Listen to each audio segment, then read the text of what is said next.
Dios perdona, pero el mundo no. Puedes rezar todo lo que quieras, pedir bendiciones, citar versículos, pero si eres débil, serás aplastado, no por el demonio, sino por la realidad. La fe puede aliviar la conciencia, pero no libra a nadie de las consecuencias. El mundo no perdona los errores, no entiende intenciones, no acepta buenas intenciones como escudo. Aquí, la compasión no está garantizada. La moral no es una armadura. El sistema no castiga el pecado, castiga la ineficiencia. Y el débil, por más devoto que sea, será devorado no por una entidad maligna, sino por la maquinaria impersonal de la realidad. Rezar no sustituye la preparación. Un versículo no soluciona la incompetencia. Pedir bendición no compensa decisiones mal tomadas. Hay quienes se esconden detrás de la fe esperando que lo divino repare lo que se niegan a enfrentar con responsabilidad. Pero el universo no responde a ruegos, responde a posturas. Mientras unos rezan por misericordia, otros actúan con disciplina. Y por eso vencen. No porque sean mejores, sino porque no esperan que la salvación venga desde afuera. Quien pone todo en manos de Dios, muchas veces olvida que Él mismo le dio al ser humano la capacidad de construir, luchar, persistir. El castigo que muchos atribuyen al mal no es más que el resultado directo de la negligencia. La realidad no es mala, es exacta. Te devuelve lo que entregas. Y si lo que entregas es debilidad, vacilación o dependencia de fuerzas externas, el resultado no será compasión, será aplastamiento.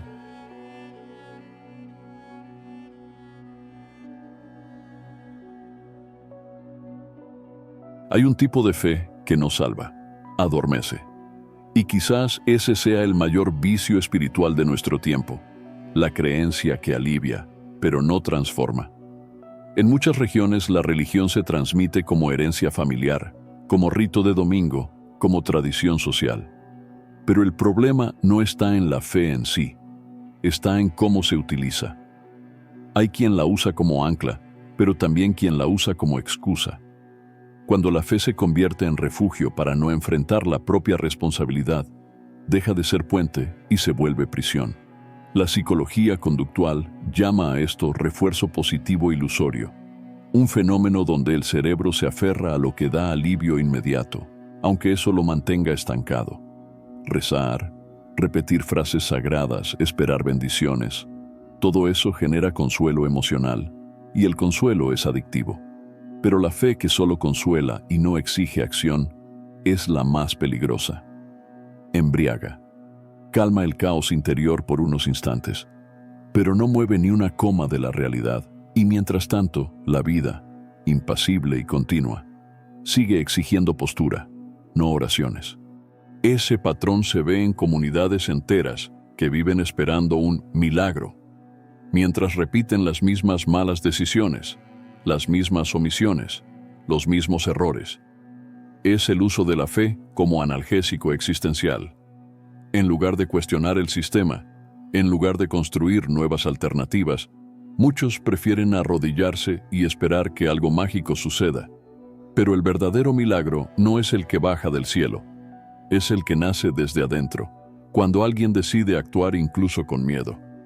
No se trata de abandonar la fe, se trata de dejar de usarla como escapatoria.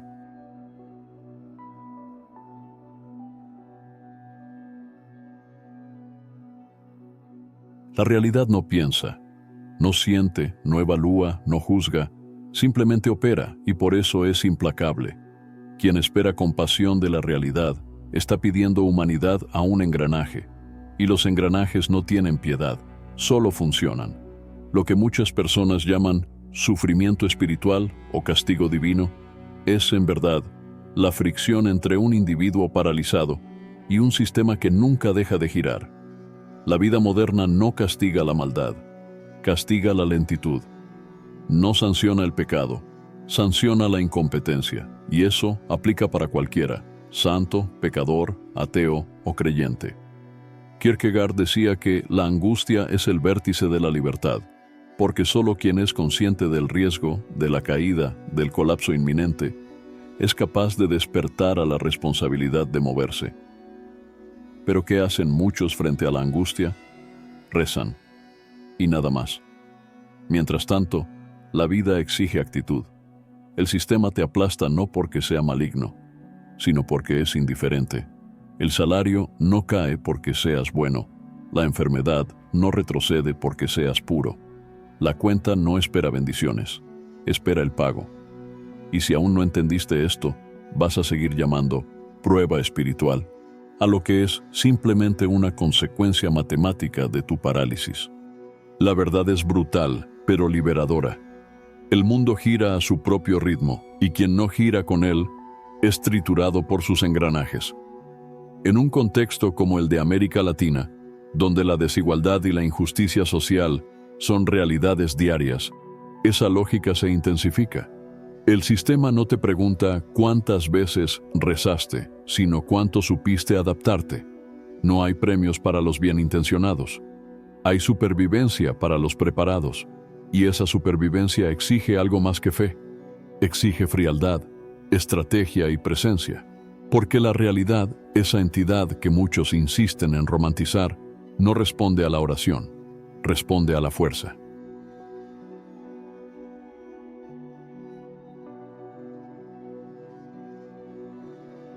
Orar es un acto sagrado, pero en muchos casos se ha convertido en un acto de cobardía.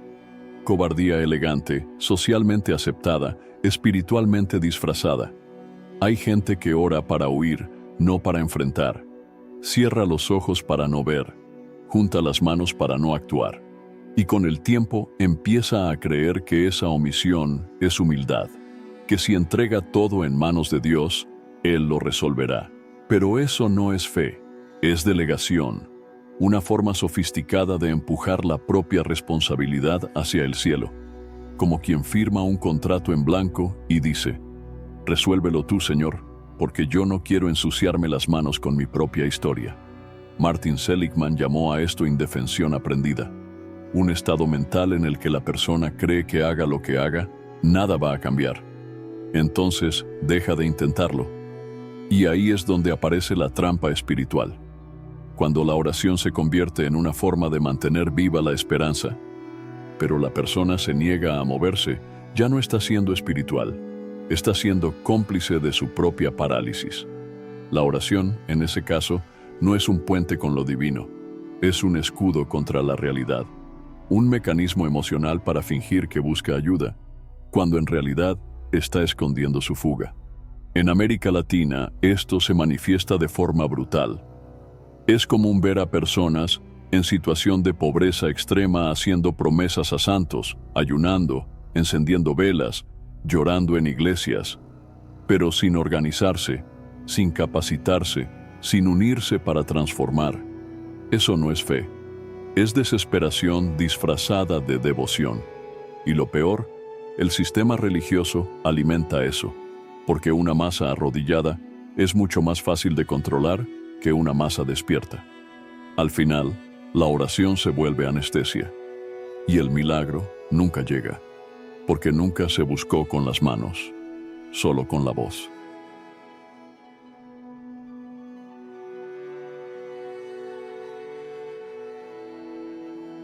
Llega un momento en que necesitas entender algo. Dios no es empleado de tu desesperación.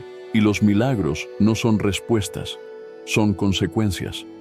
La espiritualidad real no está en el clamor, está en la postura. No se trata de suplicar de rodillas, sino de levantarse con un propósito tan firme que hasta el caos se inclina. Viktor Frankl, psiquiatra austríaco que sobrevivió a campos de concentración nazis, dijo una frase que debería estar escrita en cada pared de cada templo. Quien tiene un porqué enfrenta cualquier cómo. Eso no es motivación, es supervivencia. Es la lucidez de quien entendió que el universo no se mueve por súplicas, se mueve por coherencia interna. Cuando estás completo por dentro, el mundo lo nota. Esa es la diferencia brutal entre quien reza y quien actúa con fe. Uno habla, el otro transforma. Uno espera, el otro construye. Uno se entrega al azar. El otro se compromete con su propio destino. Y no se trata de arrogancia. Se trata de entender que lo divino no está allá afuera, sino en cada decisión que tomas a pesar del miedo.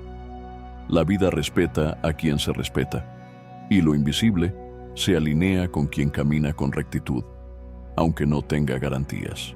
En América Latina, donde muchas veces la fe se enseña como obediencia, este entendimiento es casi una revolución. Significa romper con la lógica de la espera y asumir la vida como altar.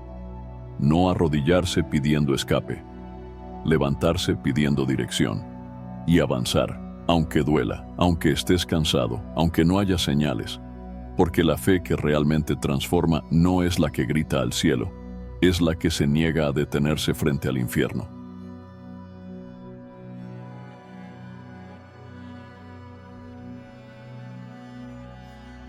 La espiritualidad que sobrevive al mundo real no es la que promete victorias, es la que sostiene la dignidad en medio de la caída. Es esa que, incluso frente al silencio de Dios, sigue caminando. No por esperanza, sino por decisión. En ese tipo de fe no hay espacio para el teatro. No hay público, solo tú y el peso de la existencia. Es la fe que mira al caos y dice, no importa lo que pase, sigo adelante. Esa espiritualidad no vive en frases motivacionales, ni en milagros de Instagram. Vive en los detalles que nadie ve, en el obrero que no se rinde aunque tenga la nevera vacía, en la madre soltera que no reza por un marido, sino por fuerza, en el joven que, aún deprimido, sigue estudiando sin tener garantías de futuro. Esa es la fe que permanece, la que no se basa en promesas, sino en principios. En el contexto latinoamericano, donde tantas veces la religión se volvió negocio y la fe se convirtió en moneda emocional, esta espiritualidad lúcida es casi un acto de rebeldía. No se arrodilla ante ídolos, ni se esconde detrás de dogmas. No espera el cielo, construye el suelo. Porque, al final, quien sobrevive no es quien tiene más certezas. Es quien aprendió a seguir, incluso con dudas, incluso con dolor, incluso cuando todo parece estar en silencio. Porque Dios puede callar, pero la vida sigue escuchando. Y tal vez esa sea la fe que más incomoda a los sistemas, la que no necesita espectáculo para existir, que no depende de escenarios ni de promesas manipuladas. Una fe que no alimenta la pasividad, sino que invita a la lucidez. Esa espiritualidad no aliena, despierta. Y por eso es peligrosa, porque quien despierta se vuelve incontrolable. Y quien es incontrolable, empieza a hacer preguntas que incomodan. Y sobre todo, empieza a vivir con los ojos bien abiertos, aunque le sangren.